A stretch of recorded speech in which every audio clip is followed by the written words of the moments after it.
We start off here with a lot of pressure, which is something he dealt with versus Seattle. He gets off his spot, finds Julian Edelman here, but they get stopped on 3rd and short. This actually ends up being a really good tackle by the Falcons. Alrighty, so we broke this down in the Seahawks video.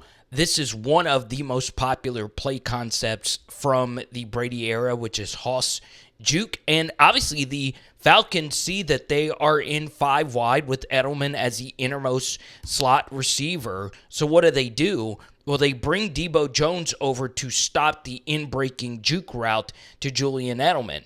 And this is obviously comeback here, vertical here, juke route, vertical here, and a comeback here. Okay, so this is really, really well done by the Patriots. Instead of just running vertically, Amendola actually decides to break off this route inwards because there's no point in running a straight vertical route with the DB in this spot. So Brady sees it, and once again, this is something Tom was better at than basically any other quarterback, which is his footwork, right? He did a good job throughout his career not getting too far into his drop.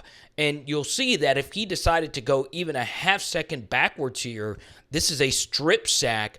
But, man, mechanically, everything is just unbelievable. And look at that ball location. Boom. Many of you know this game was decided by sacks in this portion of the field. We'll get to that a little bit later. And on this drive, Tom actually was phenomenal. He had a deep comeback route to Chris Hogan, and then he had another comeback route to 19, and they were able to pick up a first down to James White on an underneath route. So we're just going to skip those plays here. It was just honestly perfect quarterback play. Now, Tom takes a big sack here, and this should have been an absolutely positively massive, massive gain. It's just Tom had no time to throw the football. So what happened? Well, you get a play action fake out of outside zone. It's my favorite thing to do. This long fake really holds these defenders because you still don't know if he's actually going to hand it off. But this is actually a really sexy way to protect this. You'll see right here that the play side 3 technique actually goes to the left of 61, which is something they probably didn't expect to happen. And because it's zone blocking to the left, 61 believes that the tight end is going to pick up the DT. But that's a really tough ask from a DT in this gap tightly coming around through here. So 88's not able to pick up this DT, and 69's job is to come around and block the edge rusher.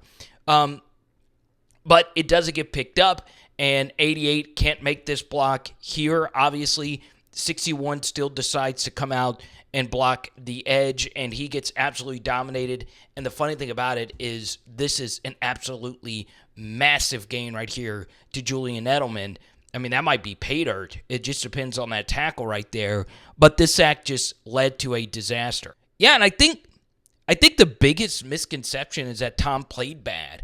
I mean, this first quarter was phenomenal. Okay, once again, we skipped 3 really, really freaking good throws. This is an amazing read right here. Go to the running back, James White on the rail. It's just Debo Jones from LS freaking U. It's just a beast.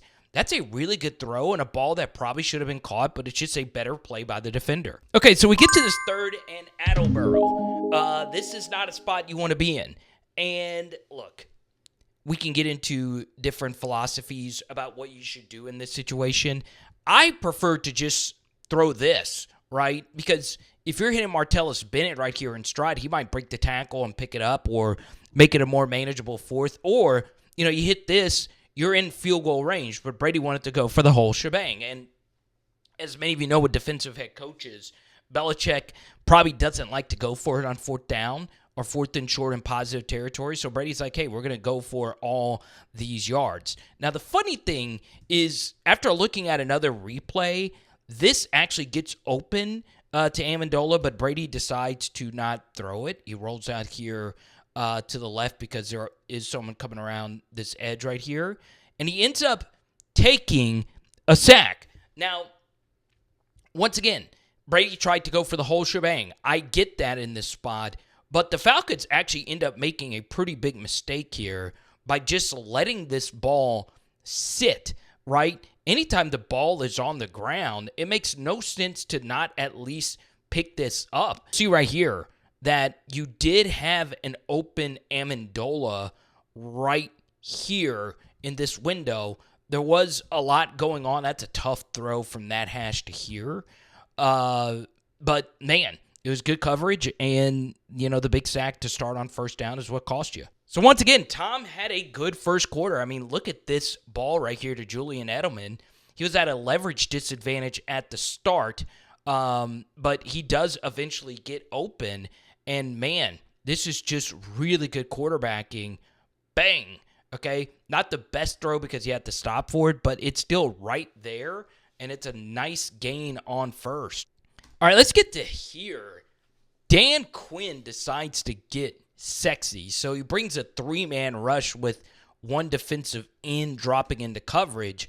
This is something you just can't do versus a guy like Tom Brady, where you get so off balance with your rush. This had to have been a miscommunication of some sort, that you bring three guys this far over here and not have anyone coming from over here.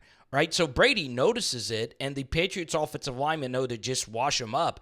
And you'll see that he is pointing to Julian Edelman to go out and up.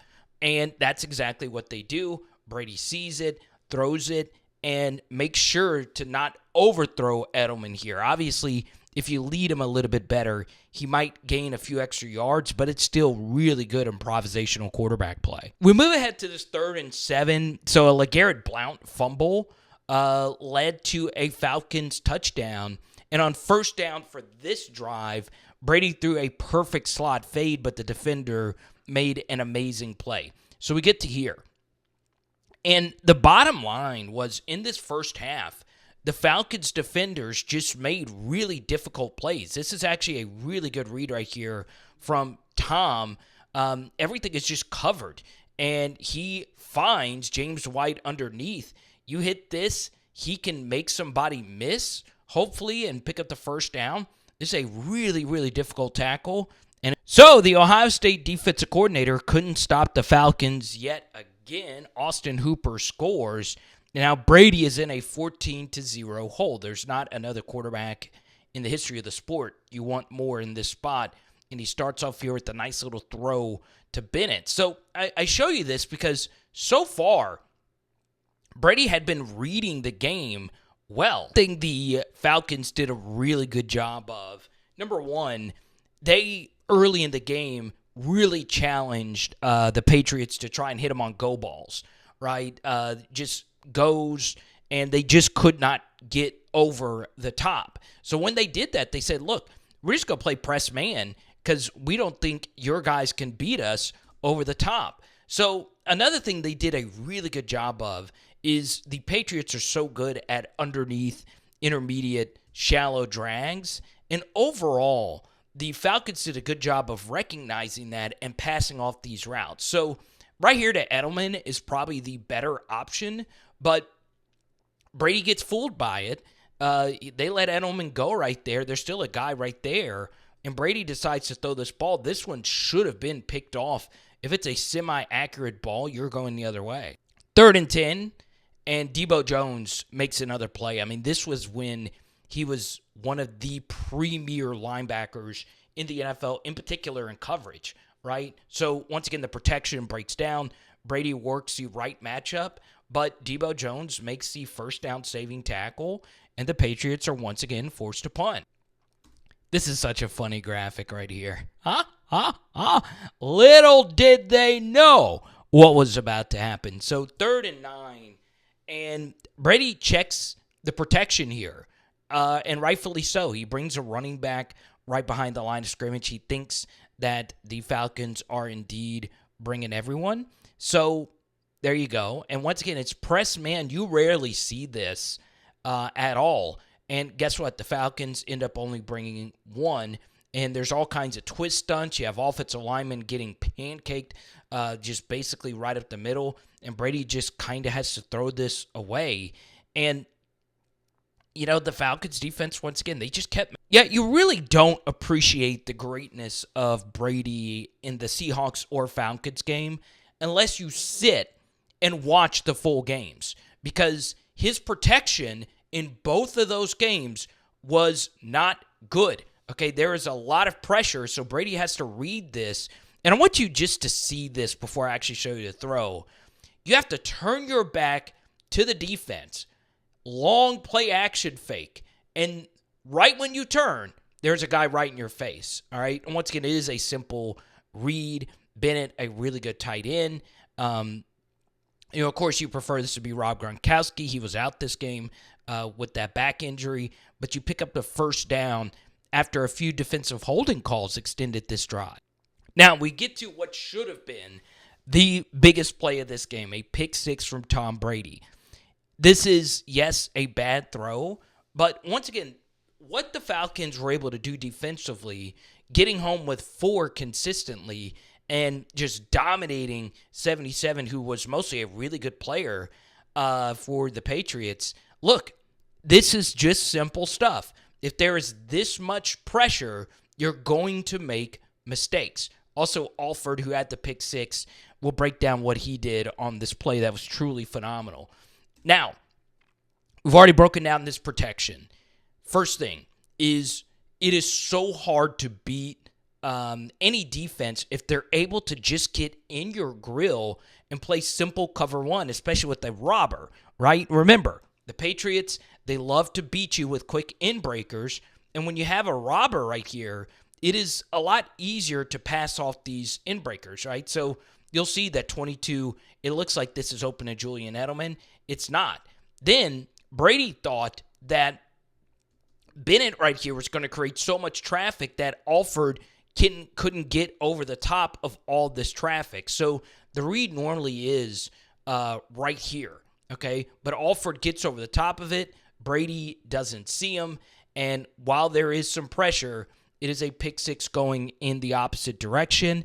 Tom tries to make the tackle, and obviously he just does not have the speed to get to Alford. And this should have been the game, right? But little did they know, so many Super Bowls are decided by luck. And to me, this was by far the luckiest play for the Patriots. I know a lot of people say that Julian Edelman catch, which we will break down a little bit later, would be the luckiest play. But that was just a phenomenal play. Once again, Patriots pass protection breaks down, and Tom Brady gets hit while he's thrown, and Brady actually makes a bad decision. This ball right here to Hogan should have been thrown. It was kind of a little pick play. He's trying to throw this fade-ish route. It's deflected straight up into the air, and lucky enough, Bennett was right there to catch it. If not, that probably would have been the game-sealing INT. So you get a really big catch at the end of the half there. And then outside of the pick and the play you just saw, man, this is just a miss of all misses right here from Tom Brady. You get exactly what you want. Your number one receiver on a deep crosser. Protection is fine. And, man, this is an all-time miss from Tom. Man, you get to the next play. What a catch and run from James White. But this was just another example of the Falcons just locking the Patriots down, right? Generating pressure with just 4, and then everyone just being covered. I mean, there's nobody open. Not having Gronk in this game really hurt. So Tom elects to back shoulder this to White. He makes a really good cutback and run after the catch. And I wonder if he makes another play in this game. Okay, so we get to this 3rd and 2. And they stack the receivers here. Tom gets a man coverage indicator, so he knows he'll have White, the running back, versus Debo, who has to get through the traffic of the receiver. It was a good job by White giving that play some time. And funny thing, there was a coverage bust. Hogan was wide open here, but still hit White. That was your pre-snap read, and you pick up the first down. And you could make a very strong case that the first half of this Super Bowl was the best half ever from any defense. They really didn't do anything. Now, of course, the Eagles would say, hey, did you not just see what we just did? But it really wasn't anything exotic. It was just rush 4, and Edelman drops it here, but it was Alford that actually lodged it loose. It's just really good defense. So New England has to settle for a field goal, and we pick it up here in the third quarter. And if you guys don't mind, please hit that subscribe button. Ring the bell if you love some throwback breakdowns such as this one. So you take a look here. There's still a lot of pressure in Tom Brady's face on this twist stunt, and he throws his slot fade yet again, and Jalen Collins just steps up and makes another play. You know, the Falcons just stuck with the game plan. They can't beat us over the top, so we're just going to play press man, and our guys are going to lock you down. Falcons called a timeout, and we get to this 3rd and 12. Nothing sexy yet again. It's just 2-man under. We're just going to lock you guys up, and that's exactly what happens. You know, Julian Edelman on a shallow drag is something you would take pretty often, and he actually drops this, and part of that is because Alford's presence was so big in this game. Now, Falcons score, and this is where it starts getting fun. One thing you must do if you're playing a team that's playing a lot of press man coverage is not only do you need to get open, you also need to break tackles. And James White of the Patriots pass catchers did that more than anyone. So you get an in-breaker here, and he breaks the tackle of Neal, and he picks up these extra yards, right? So if you're going to play right up in my grill, I'm going to make you pay. I was shocked that the Patriots tried to run a trick play. It didn't work the play before. Edelman barely missed out on Lewis, the running back. But Tom Brady gets his man coverage indicator. It's clear man with the motion from Amendola. And this was honestly pretty easy to decipher for Tom. Amendola's running an out, and he has a clear leverage advantage on this defender. So, yeah, you do have to come through in the clutch, and you do have to make this throw. But this is a pretty easy one-read look for Tom. And the Falcons decided to rush 3, drop 8 here, and it doesn't work. And you get a first down from Danny Amendola, and he makes a defender miss. So you get these extra yards added to it as well. 3rd and 8. The most unusual play from Tom in this game. He scrambles for a first down. So they played man coverage on the outside, but they passed off in breakers over the middle. So Tom breaks this contain. If there was one thing this Falcons pass rush did a bad job of, and this is on Dan Quinn and this defensive staff, they really stacked their rushers, right? They gave Tom very easy pockets to break. And when you lose this contain, it doesn't hurt you as much if you're playing an immobile quarterback, but even one like Tom is going to make you pay. So the pass rush lane integrity from the Falcons from start to finish, even on the very first drive of the game, was terrible, and Tom finally makes him pay. So the Patriots actually ran the football 3 times to get the football here, and they finally score a touchdown. They're running this little out to James White, and this ends up being a really good run after the catch. You could just see pre-snap that Jalen Collins was a little casual on the outside, and that ends up biting him. You know, I don't think he thought that Tom was actually going to throw this out right here, and he's just late here to make this tackle, and James White was just so superhuman in this game. He scores, Patriots on the board. So Patriots get the football back, a very clutch sack from Bill Belichik, a very good blitz call. And guess what? They go back to Jalen Collins' side of the field, and they run a deep comeback route. It's a good job by Mitchell breaking off and creating some separation. But honestly, the key to this play was the protection. Really, really, really good stuff. The thing that really stings if you're a Falcons fan watching this was that the Patriots actually missed a few shots in this game, and especially during the actual comeback. So it looks as if they're running 2 just outs, but this is actually an out and up from Julian Edelman, and this is a whip route from Chris Hogan.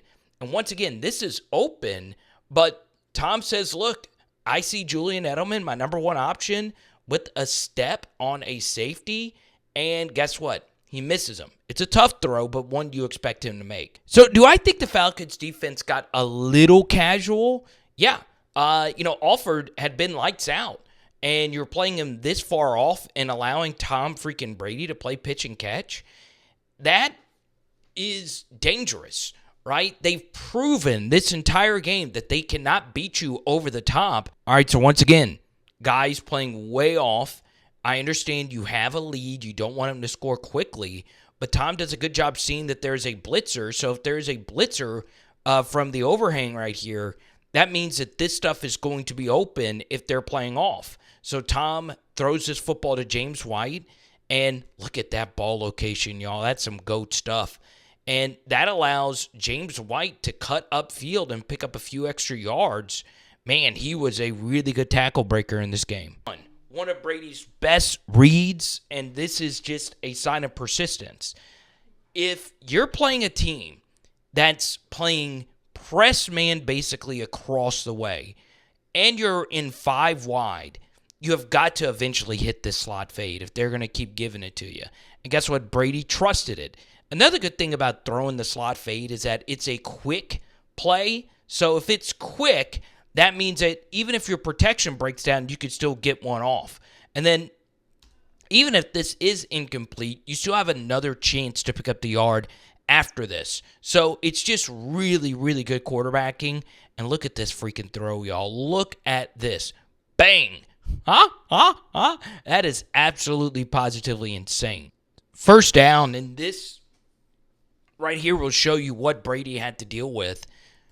Dropping a DT back in coverage, 3-man rush, it's still able to get home because Grady Jarrett just absolutely mauls this right tackle. There's just nothing you could really do about this if you're Tom. There's nothing open either. This to Hogan did eventually get open, but man, you get pile drove, and it's Grady Jarrett again. In 5 wide, if I know that I'm going up against a pocket QB, this is an automatic swim move to the outside. And 69 just had no shot, and there's just nothing open for Tom. Another thing I don't like about this play is there's nothing intermediate, right? If you do something intermediate, you can get down here and potentially go for it on 4th, but this makes the option pretty easy. And this sack leads the Patriots to kick a field. All right, so Hightower gets a huge fumble, and you get the football back, and once again, it's your offensive line. Play action fake, and Dwight Freeney is a Hall of Famer for a reason. He gets a big sack right here on Tom. So it's a James White check down into this 3rd and Foxborough here, and it's just Mitchell. I mean, he was so good in this game. Yeah, was there a lot of this game where he was just locked down? Sure. But when you really needed it, he is able to create some kind of separation, catches his football, and picks up a crucial first down. Now, what's interesting here is, so I don't know if you would consider that giving himself up, but he does go forward. So, yeah, this would mean he would be down right there. But some weird ball security. Brady hits Amendola to make it a 2nd and 3 here. So we skip that play, and once again, this is just an easy read for Tom Brady. You have Amendola again inside leverage. So if you see that this corner is not clouding right here, you just got to make this throw to the upfield shoulder. That's just way too easy. If you're Atlanta, Tom hits him, and it's a tutty. You get to the 2-point attempt. Love this call. Love it. You're automatically thinking that this is going to be a pass, so your DTs are in their pass sets. Instead, you're getting downhill and running the ball. Linebackers are even confused what they're doing. It's a direct snap, and you have a 1-possession game.